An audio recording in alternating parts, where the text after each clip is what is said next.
Good day to all. This is Gary Vasquez, the Filipino inventor. I would like to remind you that tomorrow, November 23 to 29, is the National Science and Technology Week. No, this would be showcased virtually by a DOST FB account. On this week, they would be showing different kinds of items that they have developed through science and technology. There'd be also, one of the main features would be also the mobile trailers. No, these are homes and trailer, the Misty Turbo Cannon, stores, and command centers. It's just a start of showing the Filipinos that we have a lot of technology that we can develop. And all we have to do is just support and believe that we can. The problem is that we Filipinos always think that we cannot. No, it's very wrong. We can. We were created equal. To anybody, anyone, any nation, we are all equal. The only thing that makes us different is our color. No? But once we get to think that we can and we will support our own technology, I'm sure we will be respected. No? And to me, we have to show the whole world that the Filipino, as a people, as a nation, are very creative. No? Not only being creative, we are very kind people. No? And once we will be able to show this, most especially that not only being creative, being kind, and being inventive, the world will look at us. No? I've always been talking about this, that science and technology is a solution to the progress of the nation.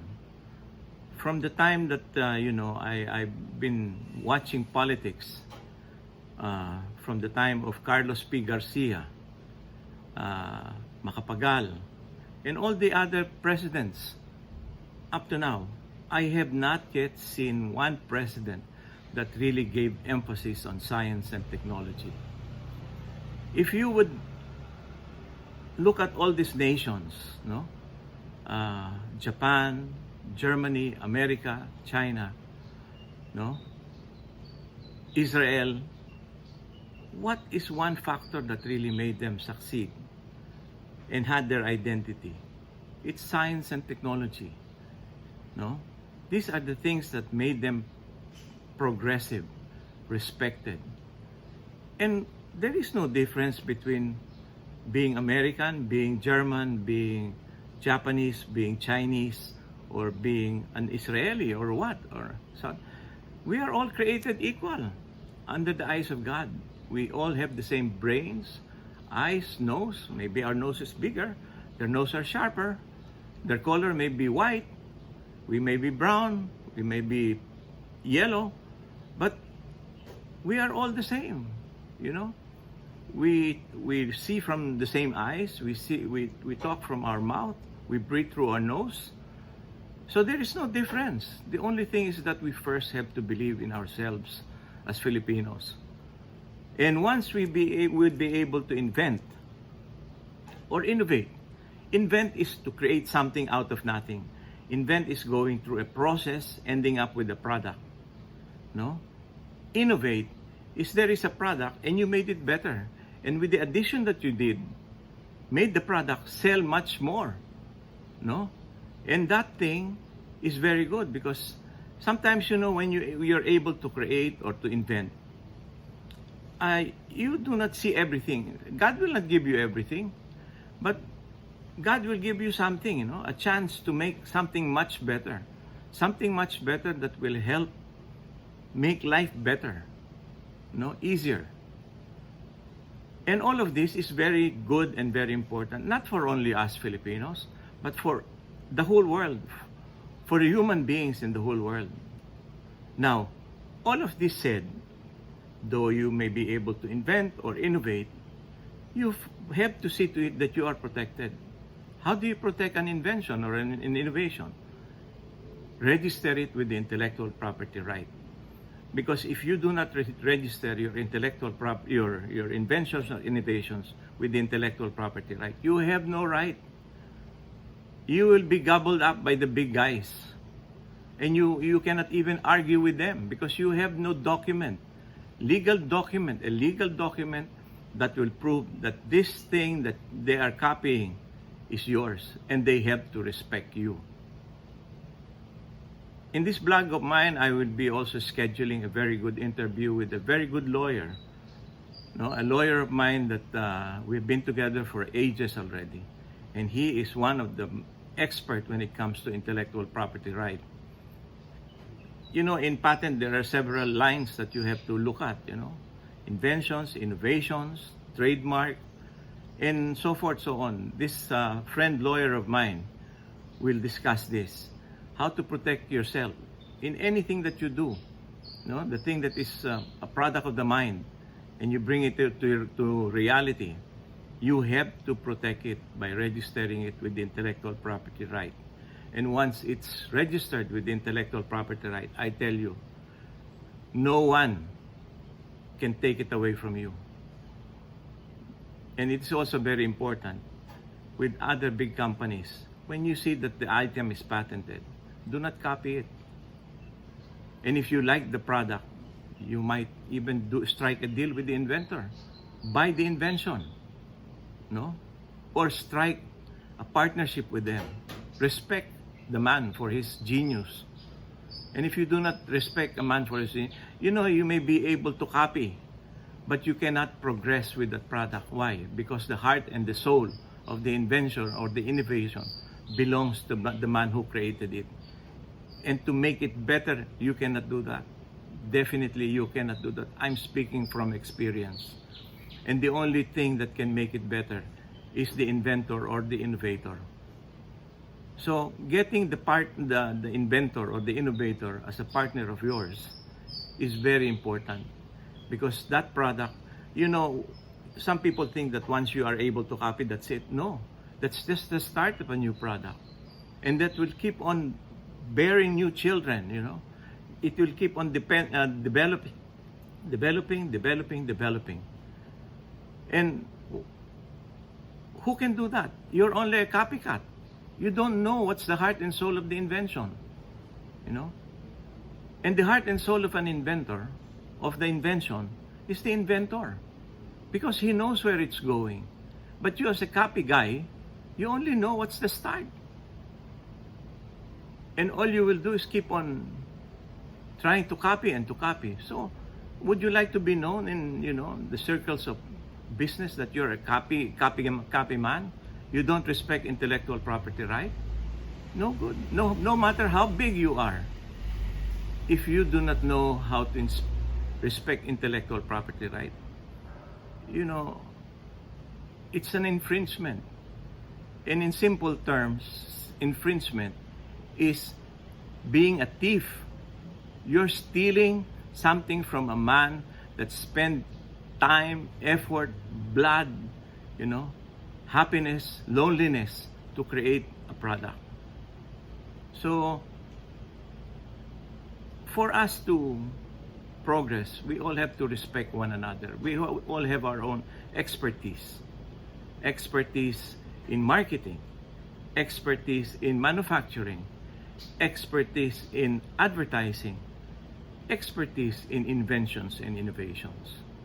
No? Expertise in defending one's legal right, the lawyers. God will not give everything to one man. But if we as Filipinos will work as a team, respect each other, I don't see any reason why we will not progress at all. No? Let's not step on each other's toes just to get money. Money is not everything. But if we can show to the world that we are united as one people, one nation, I am very sure science and technology will bring us to greater heights. No? At the same time, very important, once you invent, again, I may be very makulit, register your genius with intellectual property right. Now, many inventors would talk to me and ask me, they say, we have no money, we have no this, we have nothing of this, but we have the idea. Good, you have the idea. fellow inventors and guys that are very inquisitive, or tinkering Joe, as how I call them, you can go to the Department of Science and Technology. You can ask for help from them. And I'm sure that the Science and Technology Department, through their Secretary Boy de la Peña, will look for a way to help you develop your invention, or your idea. And from there on, I think that, with the partnership of DOST and the Department of Trade, once a product is done, once a product is registered with the Intellectual Property Right Office, I think the next step that you can do is go to the Department of Trade, or the DOST can now partner with you and bring you to the Department of Trade and look for a commercial partner that can mass produce the invention. That's the only way, We inventors can be inventors, but we are not manufacturers. No? We inventors are inventors, but we are not a very good advertising man. No? We inventors are inventors, but we are not lawyers. We're not good lawyers. So in short, it's a partnership of everybody. We may be an inventor, but we don't have the money. So we have to partner with capitalists. Capitalist doesn't mean that because you have the money and you're big, you have the right to step on inventors' toes. No, it's not right. Partner with them. Partner with the inventor. No? So you will live a very happy life. Once you start stepping on other toes, that's when you start to have your problem. So, again, I'd like to tell you, my dear Filipinos, inventions, innovations, science and technology is progress for the nation. Let us unite, let us believe, let us support all local technologies. No? Support by buying, support by suggesting. And if you suggest a good idea, have an agreement with the inventor that it is your idea to integrate your idea to that invention of an inventor. And once you have an agreement and you can talk to a lawyer to put it in writing, you will make money.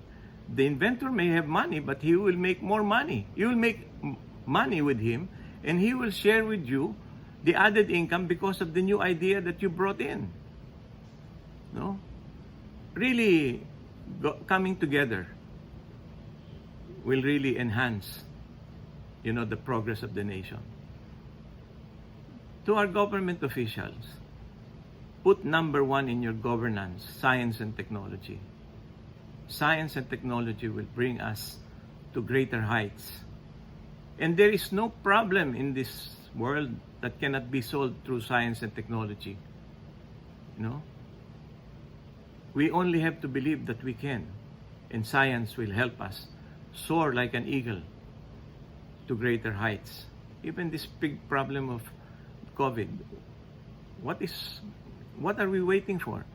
What solution are we waiting for? The solution is through science and technology, research and development. No? We have a lot of natural products. Who knows? Maybe one of these natural products is one of the secret to cure this terrible pandemic. I was able to innovate and improve the misting cannon, wherein, there is an article that I read that said that misting is bad. How can misting be bad? Guys, how can it be bad when misting is just an instrument, an equipment that compresses water and converts it to molecules and makes it float on air? So how can it be bad? What is important is the disinfectant that you use. Garbage in, garbage out. You have the right disinfectant, you have the right equipment, voila, you have a solution. You can disinfect big areas using the misting cannon. What you can do for 5 days can only be done probably half a day with the misting cannon. And there are many other misting equipment that you can use to sanitize yourself, sanitize an area, sanitize a village. And what is the solution again? The only solution is science and technology. No one is an expert here. But if we will all work together, we will support each other. We will believe. Ang hirap, nag-uumpisa pa lang tayo, nagsisiraan na tayo. Can you imagine saying that misting is bad? How can it be bad? You know, they said that one of the causes that made that police officer in Camp Crame die was misting. I think whoever said that's crazy. You do not know what you're talking about. Misting is only a form of converting water into molecules. And you only use an instrument or an equipment to convert this into molecules. Whatever you put, and I found out that they used a very wrong disinfectant, Clorox or whatever. It was very strong that it burned the skin of the officer and even shrunk the lungs. How can misting shrink the lungs of the officer? How can misting burn? It's the chemical that did it, not the equipment. So, my dear friends, the Department of Health, don't blame misting as a culprit that will cause more death or anything. No, it's wrong. Misting is an equipment that can help solve problems. It can help disperse more disinfectant, good disinfectant, human-grade disinfectant, to kill the virus that's floating on the air. And all of this is a product of science and technology. Imbis na magsiraan tayo, huwag na tayo magsiraan, magtulungan tayo. No? This problem, this pandemic, cannot be solved by only one guy or one department. It has to be solved by several departments. It has to be solved by the unification of the people, cooperating and creating solutions to control this pandemic. And all of this is only because of science and technology. So, my fellow Filipinos, believe that science and technology is our way to progress. Respect for one's genius is very important. Registering with the intellectual property right is very important. And asking for help with the Department of Science and Technology is also very important. So again, good day to everybody. And again, I'll end my statement is the progress is through science and technology. Thank you, everybody.